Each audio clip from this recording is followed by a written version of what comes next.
How to fix Snapchat stories easily and fast. First thing, all what you have to do is go to the settings, go to the apps, open the apps manager, scroll until you find Snapchat, click on it, and now click on force stop.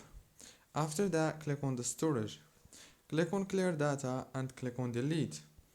Go back and click on open by default. Click on open supported links in this app and choose always allow.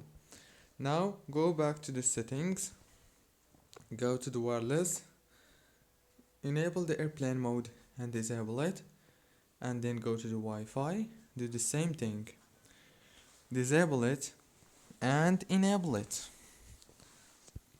and that's it. The problem must be solved. Don't forget to like, subscribe, and thank you so much for watching this video until the very end.